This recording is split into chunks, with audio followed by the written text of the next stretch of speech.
3.2, problem number 5. Let's see what we've got. We've got 1, 2, 3, 4, 5 pieces of data, right? 2, 4, 5, 6, and 8. Find the range. So the range, right, this is part A.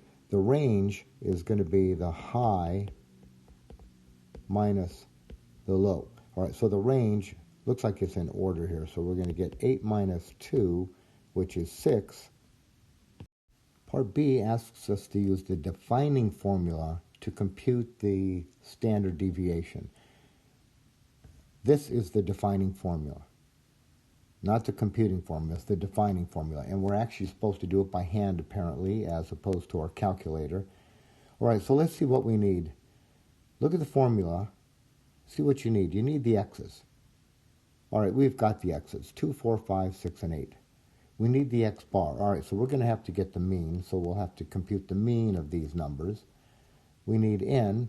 Well, that's the sample size. We've got 5 of them. All right, so let's get x bar first.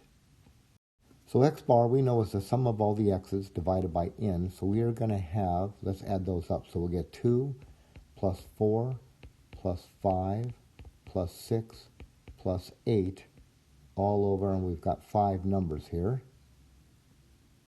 Looks like 2 plus 4 plus 5 plus 6 plus 8 is 25 over 5. All right, so x bar, that's nice easy number to work with, is 5.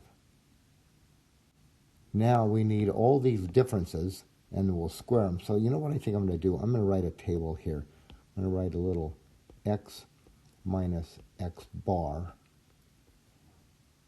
And actually then we'll even write one x minus x bar, and we'll square it. Okay, so x minus x bar. The first one we have, I'm up here at the top here, 2 minus the mean. All right, so this is going to be 2 minus 5, negative 3. And then let's square that. So negative 3 squared, we'll get a 9. The next one, 4 minus 5, that's a negative 1. And then negative 1 squared is 1. And we've got a 5. 5 minus 5, that's a 0. 0 squared is 0. And we have a 6 minus the mean, 5. That's a 1. 1 squared is 1. And then we've got the 8 minus 5, a 3. 3 squared is 9. Now, we're going to add something up. Look at the formula here carefully. It says nothing about adding up x minus x bar. Okay, I don't have to add up x minus x bar. I do have to add up the x minus x bar squared. So I don't need to add these, but I do need to add these. So let's do that. So I'll get 9 and 1, 10. And another 9 and 1 is a 10, so I get a 20 out of this. That turns out to be 20. So this is the sum of the x minus x bar squareds is 20. Now, here's the formula, right? Our formula's here. I have to add those up, divide by n minus 1. Okay, I'll do that up here at the top. So this is going to be the sum of the x minus x bar squareds over n minus 1. So that sum we said was 20. N minus 1, that's 5 minus 1, so we'll get 20. Let me write a 20. A 20 divided by 4. All right, so we end up with a 5. But now I need the standard deviation. All right, so I need the square root of 5. So S is equal to the square root of 5. And what do the directions say here? Round our answer to 2 decimal places. So get your calculator and type in square root of 5.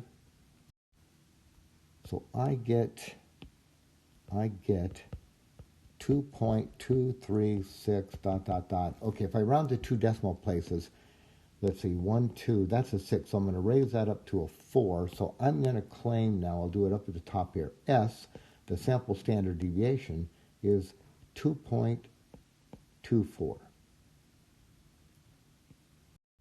And now part C, let's use the defining formula to compute the population standard deviation. All right, so what we did in B is we got the sample standard deviation.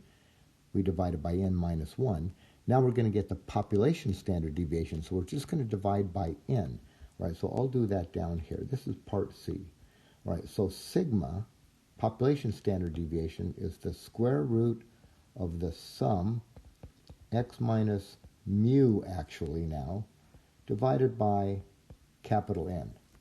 Now mu, that's just that's going to be our mean. Now we're treating this set of data up here, right? We're treating that set of data now as if it were a population. So N is going to be 4 here. No, 5, right? N is 5, right? So what we're going to get is x minus mu. Now we've got those, right? We actually have those.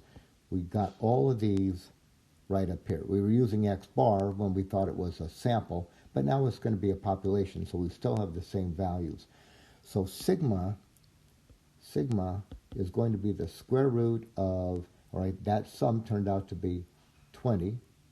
We're going to divide that by 5, so we get square root of 4. So sigma is 2.